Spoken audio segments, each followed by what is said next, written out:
Some things just go together. Wine and cheese, flowers in springtime, and yes, books and bottles. We pair your favorite author with your favorite drink. Your host of Books and Bottles, Benita Johnson.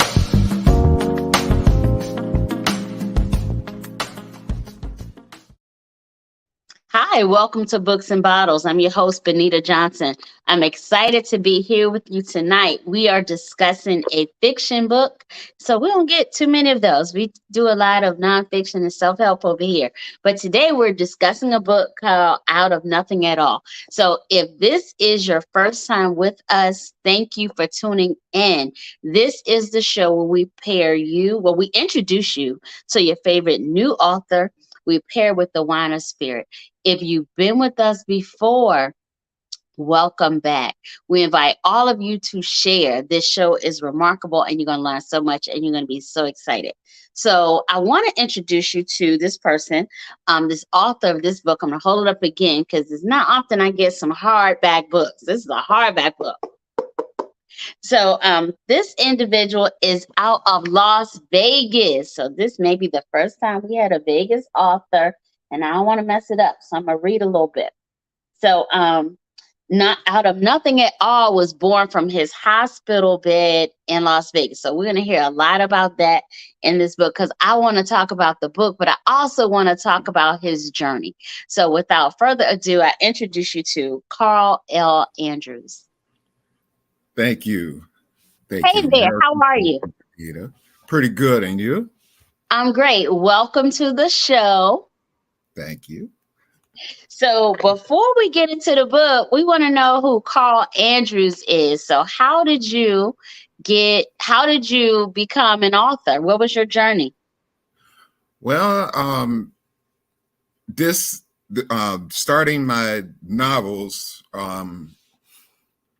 it was because I was in Sunrise Hospital in Las Vegas. Okay. For 41 days due to an infection from sepsis, due to me battling cancer. Okay. I've been battling cancer for the last almost 4 years. Okay. Getting an upper hand on it, thank God. Okay. But you know, I was a writer back when I was in high school, in the early 90s. Did a lot of short stories up until about 2002 when life just took me away from my my gift. Okay. Say. So is that, I mean, I guess that's like the ultimate writer's block, right? Absolutely. And in that hospital room in August of 2022, I was, watching movies, reading books, and an idea came over me to write a short story. That was my intention. That was my intention with Out of Nothing at All, but it ended up becoming a novel because I had a lot of things to say, and the characters just evolved. They just evolved over the 10 months that I wrote that book. So is Out of Nothing at All your first book? It is my first book. Well, yes, congratulations. And we're happy to have you on to talk about your first book. Thank you so much. So I know that you've been working and you're working on other books. So we're going to come back. We're not going away from Out of Nothing at All. But I know you've been working on other books. So I want to talk about the journey, because we do have a lot of folks who watch our show who are aspiring authors, and they want to know, like, how do you get into it? It's hard to sit down with your paper and pad or at your computer or whatever mode of writing you use. Sometimes it's hard to sit down and be focused. How was it for you? I know you said you were in the hospital. So how was it for you? Do you feel like it was easier because you couldn't go nowhere, and so you're trying to do this because You don't have a whole lot of other things going on. For getting started at the hospital, yes. Yes, Okay. it was a little bit easier. I just had a lot of things on my mind, and I didn't think I was gonna get out of the hospital. Okay. And a lot of ideas just started coming through, and then I thought about it, and I was like, I wanted to leave a legacy on this earth. I don't have any children. Okay. And my legacy, I thought about it, and I was like, you know what, my legacy is going to be my writing. Your words. I mean, I think that's a beautiful legacy, and it's quite honorable. So when you wrote this book, what was the story behind it? Was it inspired by some things that were happening in your life? Kinda. Okay. I'm going to say kinda. Because there is a character in this book that is called Andrew, so that's why I'm asking the question. Yeah. I put myself as a character in the book, Okay. as a writer. Okay. And but the premise of the story, older woman, younger man. I was in a relationship almost 10 years with an older woman, but not the ages that my characters were. Okay. She was only 4 years older than me, and I learned a lot from her, and unfortunately, I learned a lot from her. But so, because you talk about like this is a forbidden love story, and so forbidden due to certain taboos, and so there is, I guess, a taboo of older woman, younger man. And so, throughout the years, older women have been named cougars or whatever, when historically, it's always been okay for men to be older than the woman. Is encouraged, because you want to grow your family. You got to kind of choose younger, because we just can't do that once we get older. So is that's the forbidden aspect of Out of Nothing at All? It is. And plus it's about a teacher who falls in love with a student, and a student falling in love with their teacher. I want to kind of make my first novel controversial, so that it would get noticed. But from there, less controversy with the other novels that I've released and are in the works. Why did you feel that you needed to make it controversial? You feel like because controversy sells?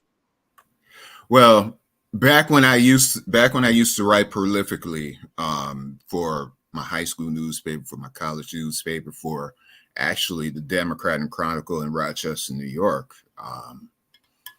controversy was kind of my middle name. I mean, I would bring up things that nobody else would talk about. And when I did that in high school, it got me popular. Okay. And well, controversy is still popular. Everybody loves sensationalism. Yeah. Yes. Okay. Yes. So so this book, Out of Nothing at All, is controversial. It's salacious. There's some sex scenes in there. Oh yes. Yes, there's a lot of sex scenes in there. So how has it been received? You wrote this book about a year ago, I think. Yes, I have. Yes, I did. So how has it been received? What are people saying? People are saying that, for the people that I've shown the book to. Some people are saying it's a little short, but I feel that I feel that I had a lot to say in 181. I think the copy you have is about 181 pages. 180 pages, yeah. And I feel like, I've read books that were 600 or more pages that didn't say anything at all. Absolutely. I think we all have. And I wanted to just oh, go ahead. I think that's one of the things that, we have to, this show is good for. You as an author are good just to show people things don't have to be, forever long. Most of us have very short attention spans anyway. Exactly. And so, I don't have time, nor do I really care to read an 800-page book. You could tell me a story. We're in the age of blogging where people give you what they want you to have in 1,000 words. And so, please don't let that discourage you in your writing that folks think is short. No, I've written shorter books, and I've written a couple that were longer, and I've added 2 out of nothing at all. When I read out of nothing at all from time to time to see, what I need to do as far as stretching story out a little bit, as far as grammatical corrections, things like that. So one thing I love about your book and some other books that I'm in the process of reading right now are soundtracks. A lot of books now are incorporating music, because whether you read or listen to music, some people, you have a preference between the two. You kind of marry the two with your soundtracks. I'm just going to read a couple of these songs on your soundtrack to get people excited about picking up this book. Okay. Making Love Out of Nothing at All by Air Supply. We know that. Hands to Heaven by Breathe. Mary's Power, Danny Wilson. My Flame by Bobby Caldwell. Everybody knows Bobby Caldwell from What You Won't Do, right? Do for Love. God rest his soul. Yeah. Living Inside Myself, Gino Vanelli. Take Our Time, TLC. Just a few of the songs that are incorporating your book. And so there's so many books now that are incorporating soundtracks, and they have soundtracks that kind of go with the story. And so I want to ask you the question: when you wrote your book and you developed this soundtrack to accompany your book, were you thinking or envisioning your book to be on a larger platform, such as the big screen? Yes, because I could see it there. Absolutely. That I try to tailor my books towards the idea of them becoming movies one day. And the songs I put in the book, I mean, it incorporates my love of music. And at points in the book, I mentioned the song names. Yes. And they match the situation. And we all have like things that have happened, or we hear a song, right? And so it takes you back to what was going on in your life at that one point. I'm gonna tell y'all this story, and I don't tell people this because I don't be talking about my business. But there's a song by the Force MDs called Tender Love. Ooh, my jam. You know that's your jam. So every time it come on, I turn it off because somebody broke up with me, and that was like the hit song at the time. And so I don't like that song because of that. But every song, and listen, I was 16 at the time, and I'm like 2 years older than 16 right now. But at the time, that song was devastated to me. But songs play a huge role in helping us remember the good times, the not so good times, but definitely putting us in a place. And I think that's really huge for your book, because your book puts us in a place when you introduce these songs as we're going through, this tale of forbidden love. That's correct. I mean, like for example, living inside myself. Um, it reminded me of a time where my relationship, well, one of my relationships, had broke down, because I don't know, I wasn't right in the head. Okay. Say at the time, and yeah, I had to put that song. I had to put that song in the book. When my character gets pulled over by the police. Yes. And And that's another real situation. You do introduce a lot of very real and relatable situations in this book. Things that we can connect to, specifically as people of color. But you were very real in your book. And like when we have fiction authors on, we're very careful not to tell the story because we want people to buy the book. And I don't want to give it away. It's an amazing book, a really intriguing story. It'll keep you. It's a page turn. And as folks complain, it's short, but we're in a stage where we don't have a lot of time. We got to read when we can and how we can. So I know I've been following you. We become friends on Facebook because you were supposed to be on the show a few months ago. So it's been a while since I read your book. But I follow you and I know you're working on a whole lot of stuff. So what is your writing process? Speak to the aspiring writers out here that want to know how to get started. Well, my process is to get an idea and write and basically type my ideas into a notepad, whether it's on the computer or whether it's writing it down in a notepad, and think about what you want to what you want to write as far as a story with those ideas. Now, when I did Out of Nothing at All, I didn't go straight from beginning to end. I actually wrote the original ending of the book before I wrote the middle of the book. Okay.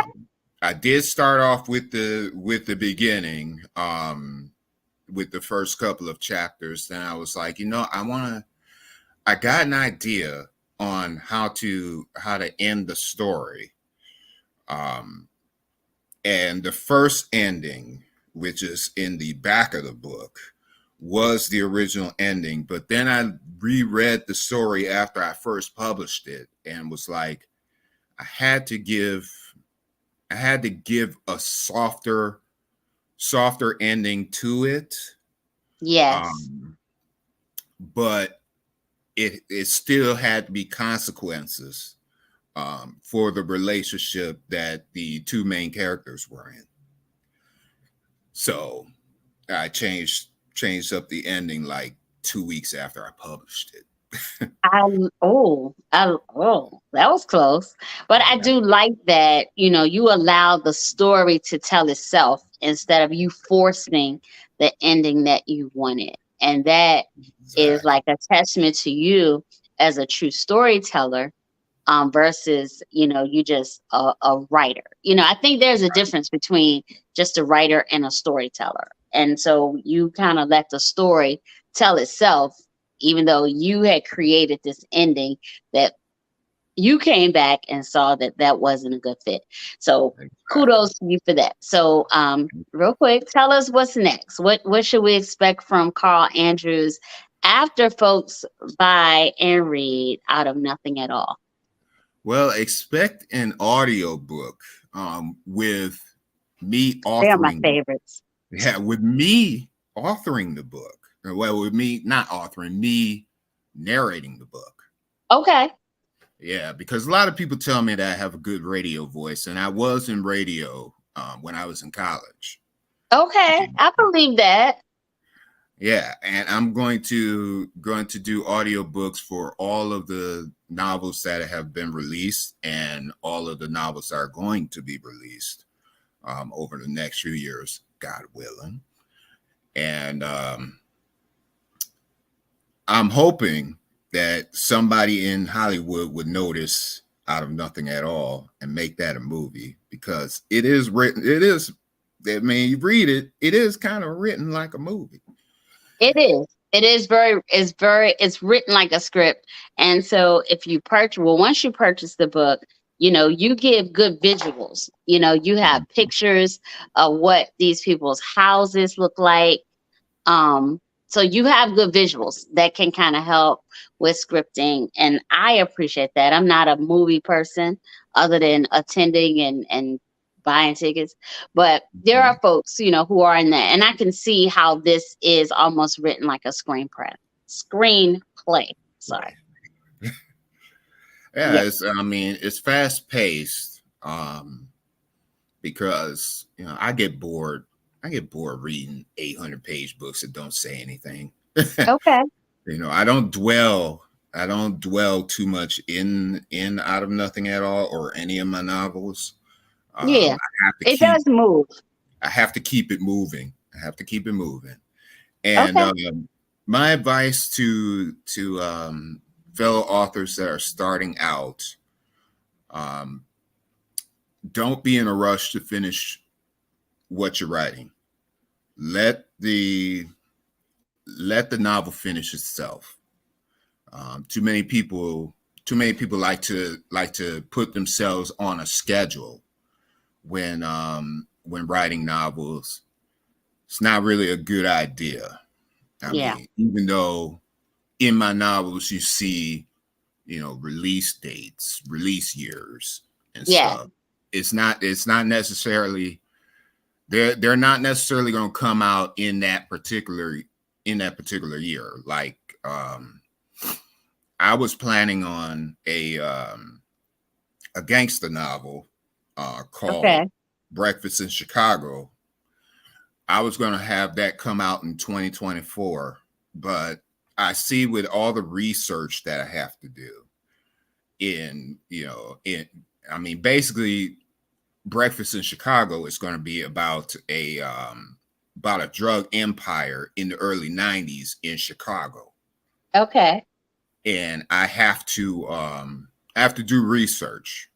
I have to do a lot of research. See, that's another thing that I suggest authors do before they start to release their novels, to kind of match the time of what was going on at the time with the timing of their book. And that is very true. I'm reading a book now, or listening to, because I'm a big fan of Audible and audiobooks in general, because I'm in a car lot.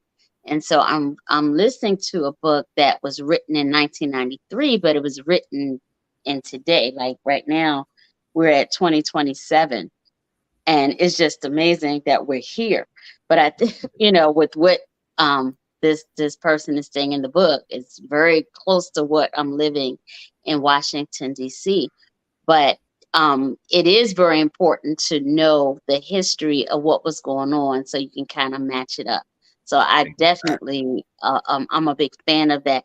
And I'm happy to hear that you're going to Audible, because there are a lot of folks, I participate in debates all the time about, is listening to books the same as reading? But we know that folks have different learning styles, and some people are audible learners, some are visual learners. And some of us, the only way I can get through a lot of the books that I have to read for this show and for my personal pleasure is through listening to the book. So I am looking forward to what you're going to do with this book and what you're going to do with your future books. So how can people purchase Out of Nothing at All? They can purchase it on Amazon right now. And also, I have the paperback version of Out of Nothing at All on Barnes and Noble. Okay. All right. So we're going to encourage our viewers to pick up the book. It's an amazing read. It's not a long read. So for those who say, I don't have time to read, listen, this won't take you that long. It moves really quickly, and it's an intriguing story. I can't even talk today. It will keep you engaged, and you will have a good time reading it. Mr. Andrews, I appreciate you for joining me on Books and Bottles. Thank you so much. I encourage our readers to pick up the book, and I hope to see you back on our show very soon. Oh, you will. All right, perfect. If we have authors out there and you'd like to be on Books and Bottles, please email us at info@grosepureod.com. We love to have you. Thank you again for tuning in, and until next week, cheers. Join us, Indie TV, where you will see the talk shows, movies, drama, action, and comedy. Be the first and see it first. Sign up now for free